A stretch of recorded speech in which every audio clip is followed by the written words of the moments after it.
This right here is the Avermedia PW315. Could it be the best 1080p webcam money can buy? Let's find out. My name is Chris, this is Coalition Gaming, and today I'll be your stream technician.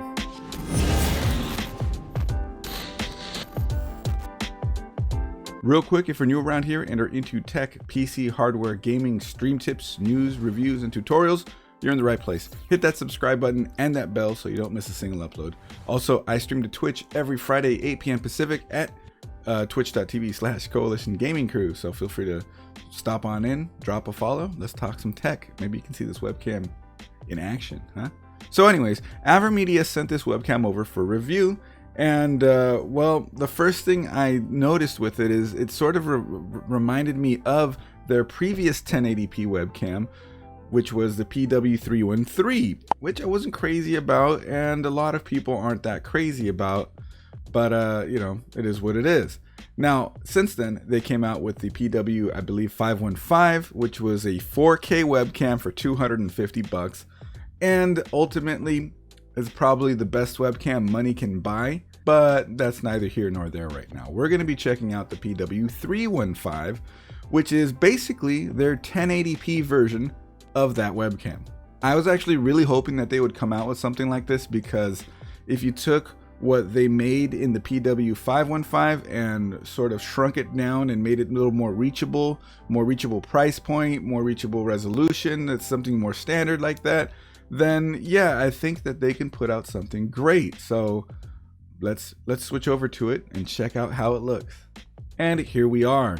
Now, the camera that you guys were seeing me at when I introduced this video is the my Sony A5100 with the Sigma 16mm f1.4 lens on it. I love that combo and I love that setup, but it's not for everybody. Sometimes the ease of use of a USB webcam is just unbeatable. As a matter of fact, I use more webcams in my setup than cameras like this. But regardless, this is how it looks with my stream lighting completely unconfigured by default. Nothing impressive yet, but let's make some adjustments. And bam, here we are, adjusted to where I feel it's acceptable, and honestly, I think it looks really good. What's most impressive to me with this webcam is the wide field of view. According to the box here, it's a 95-degree field of view. So it's very wide. As a matter of fact, it's wider than my main camera, left and right and top to bottom, which is actually really nice when you want to get a big shot like that. And I'm reaching up basically at the same distance. So this is, I feel like this is wider than the 16mm on my crop sensor camera, which is insane in a webcam. And the adjustments that I made were pertaining to reduction, a little bit of exposure, reduction of brightness, gain has turned out a little bit, and then I added a sharpness filter in OBS to just sharpen it up a little bit more. And here we are. This is a solid result for a webcam, and all I have right now lit, this is a dark room, ring light. The normal ring light that I use for all my stuff is what I'm using here, and this looks cool. A few more things about the webcam is it can do 1080p 30 and 1080p 60. So let's see what that 60 FPS on here looks like, and we'll just change that real quick. 60 FPS. Oh, the sharpness goes crazy. Let me take the sharpness filter off of it in OBS, and there we go. Now it still looks a little fuzzier, so I'm gonna probably recommend you don't use 60 FPS on this, because it looks like quality took a pretty significant hit. But if I switch it back over to 30 and I turn my sharpness filter back on, now it's all broken. Let me double check the settings. There we go. The camera got a little out of whack on in its settings, but readjusted that and we're back. And yeah, this looks really good for a USB webcam, in my opinion. At $120, it's not the worst value either. You're getting something modern and you're getting something, well, new. The mount is nice, has a thread adapter to mount on a tripod or a stand, like that. Even also has a privacy shutter, which just slides right on over like that, which is nice. Also, I really like the mount on it, because like it says in the box, 360-degree swivel. You can see the swivel point there. That means you can control tilt like that, as well as turning it like that. And that's a lot of flexibility in a webcam mount that you don't get too often. You know, I was just wanting to double check the 60 FPS thing, and boom, here we are, 60 FPS, so you can see the arms moving around. And of course, because like it's a wide thing, when I get my arms to the edge, they look weird, man. Look at that. Like, that's because it's sort of a, you know, the way it is a wide angle, my arms look crazy like this. Either way though, nice wide field of view. 60 FPS does look fine on it. Okay, you can use 60 FPS if you want with this one. Just remember, if it acts up, turn the sharpness setting up and then back down, and it'll fix itself. So let's look at the cam engine software that this camera comes with as well. And there's a lot of features there that are also worth talking about. So here we are at the desktop. And as you can see, I have the Avermedia PW315 up on the corner. I'm not pointing up at the screen up there for it. No, it's right there. This is how it would look, more traditional stream setup. And this is the software. So here's Cam Engine, and these are the settings that I made to get to where I wanted.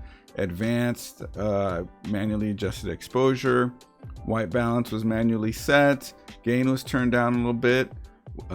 Basic brightness was adjusted a little bit, and sharpness as well. So again, this is what you get. Now I can't see a big difference between 1 and 2 on sharpness, but if you go to 3, it's just like, oh boy, no thanks. So it does still make some big jumps in the software, but the kind of control that I have over it now is control that I much prefer versus the PW315 4K camera, or even the 313, the previous 1080p camera from Avermedia. This is a big step in the right direction for me as far as fine tuning goes. Now let's go on over to filters. We can enable filters, so that could give us skin tone smoothing or skin tone colors. There's smoothing and all that, and that's making everything look weird, so I'm probably just going to turn it back off. Yeah, there we go. And then we're going to go to effects. Now I've demonstrated this both times with the PW313 and the 515, and yeah, I mean, it puts effects on your face. I'm a piggy now. A mouse. So this is cool. If they could keep it like more up to date and configurable, maybe even something where users can input things as well, make it a feature kind of more like SnapCam. I think they could have something big on their hands, because they already have the software that helps them accomplish that. They just need more of it. So let's turn that off. Let's move on over. EPTZ. Now this is one of my favorite things that Avermedia has introduced with the cameras. Let's see, enable AI framing. Now AI framing is just like following you around. So the camera will follow where I'm at depending on where I move in the frame, which is actually kind of nice if you're in a bigger screen, because it's such a wide field of view. So now it's zoomed in on my face, it's probably going to zoom back out. There you go. So it's kind of like a cameraman who can't really decide the angle that he wants sitting behind the camera controlling it. So I generally turn that off, but I can see how it can be useful. So turning that off.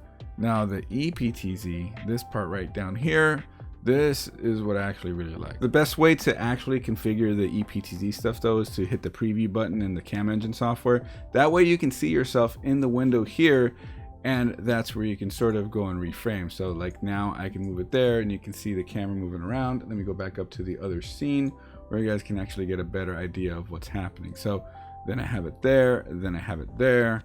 And then if I want to do another one where it's over here, zoom in way back there like that, I could make that one there, and here we are. So we can pop in there, pop in there, pop in there, pop in there. And it's all at the click of a button to reframe and make it kind of smooth looking. And I'll just playing around with the zoom and all that sort of stuff. You could even rotate the camera in the software, flip it if you need it, and flip it that way if you want it as well. So the software itself, pretty powerful. And I gotta say right now, this is my favorite version of the Cam Engine, and paired with this camera, it's given me the most configuration. I feel like Avermedia is on the right path with this. Let's see how the built-in microphone sounds, because I mean, it's going to be an awesome webcam. People are still going to want to use the microphones that are on it, especially if it comes down to like video conferencing, Zoom calls, working from home, something that's a big deal right now, or going to school from home. The microphones can still come in handy, and they advertised an AI noise reduction, probably something like RTX voice, but let's go ahead and try that out real quick. So here we are on the microphone of the Avermedia PW315. I may have been wrong on the noise reduction stuff, but whatever the case is, this is how it sounds. It seems to me that the camera is very sensitive though, so that might not be the greatest for like typing, for example, if you're on a keyboard. But I'm typing here, slamming the keyboard, and if I don't talk, it doesn't seem to pick up the key that much. So there is some kind of noise reduction, it looks like, just based on what I'm seeing. Also, I need to make an adjustment again. Now, I'm going to have to keep fighting this, I guess, because as you guys saw, all I did was turn the microphone on and it made everything fuzzy again. And I changed the sharpness back down and put it back, and now it looks fine again. So, interesting. But this has been the microphone test of the PW315. So I know that there are a lot of streamers that don't just sit in their chair and chit chat. I'm one of them as well. I have a table set up back there, and let's say you're cooking or have a wider setup where you need to stand, you need to show off more things, unboxings, do stuff like that. This is definitely a good camera for that, but let's demonstrate by throwing this camera back there onto the table setup. So here I am at the scene that I use for streaming when I'm up here wanting to talk to everybody in chat or for videos like this. What I find most impressive right now about this webcam is what I usually use up here at this one is a Canon EOS M6 Mark II with the Sigma 18-35, which, because it's a crop sensor camera, turns it into more of a 24 mil. That's not all that wide. It's barely wide enough, and that camera has to be way back there, out of arm's reach, across the room, essentially, for me to get the proper framing that I like right here that looks just like this. However, because of the wide angle of this camera, it is within arm's reach. I can basically reach out and touch it right now. To me, that's insane. The camera is literally right on the other side of the table, and this is everything that it can see. That is incredibly impressive to me for a camera like this, and it honestly doesn't look half bad. Like, I'm looking at it in OBS on the screen right now, and we're at 1080p 60 right now, by the way. This is actually really freaking good, especially once you have it fine-tuned, and I did. I already tuned it for the lighting and the spacing, and yeah, I do have one little tiny gripe with this camera, but we'll get to it shortly. So this is how it looks up here in a wider scenario, I guess you could say, and impressive.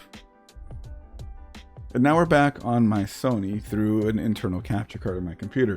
Conclusion time. What do I think of this camera? I believe it captures an MJPEG, which I know isn't the most efficient way to capture images on a webcam, and I know EPOS won't like that. But besides that, it's pretty impressive. I'm actually really happy with it. $120 price point. Not the greatest, but not the worst. And for what you're getting, especially with Razer's new camera coming out for $200, it is going to be a wider field of view than this one. However, this one is plenty wide enough. You save yourself a lot of money, and you're probably going to get yourself a roughly equivalent image, because there's only so much you can do with a sensor size like that on a USB webcam. The software is working as good as it ever has, in my opinion. The level of configuration you can do with it, really nice. The gain now, the way that you can adjust gain as well as exposure and brightness, really helps you fine-tune things, and that made me really happy with this webcam. Now, my one gripe that I have with this thing, no autofocus. Now, I know that other people don't really care about autofocus on a webcam like this because the autofocus range is so small. Basically, once you're past the point where I'm sitting at, everything should just go into focus. But I feel like that lack of autofocus has me looking a little soft when I was in it. The entire time with this camera, I was thinking it was a bit soft in the face, and that's why I was wanting to play around with the sharpness so much. But I don't know. I feel like autofocus would do that. There would be some sort of algorithm to tell it that's where you need to focus, instead of just fix focus and hope that they sit within the proper range of it. Only gripe, minor gripe overall though. So would I recommend this webcam? Actually, I think yes. This is probably the best 1080p 60 webcam yet. better than Razer Kiyo in my opinion. Beats any of the Logitechs. I would probably say it's better than the Brio as well, especially for the money. And it's definitely one that I would recommend even over Avermedia's PW315 4K webcam, unless you really need that 4K to be able to punch into things and all that. I believe this takes everything that I've wanted in terms of software configuration and adjustability, takes the quality of what they were doing with the PW315 4K webcam, puts it into a 1080p webcam package, and bam, probably as good as it's going to get for USB webcams like this. Hopefully you found this video useful, entertaining, informative, or anything like that. If you liked it, you know what to do. Hit that subscribe button as well and that bell. Also, I stream to Twitch every Friday, 8 p.m. Pacific at twitch.tv/Coalition Gaming Crew. So if you want to stop on in and talk some tech, talk some webcams, all that sort of stuff, feel free to stop by, drop a follow, and let's chat. Anyways, thank you guys for stopping in and watching this video. It really means a lot. And it would also mean a lot if you were to click links that we have over there with more videos. Yeah, maybe the other webcams of the Avermedias that I've reviewed.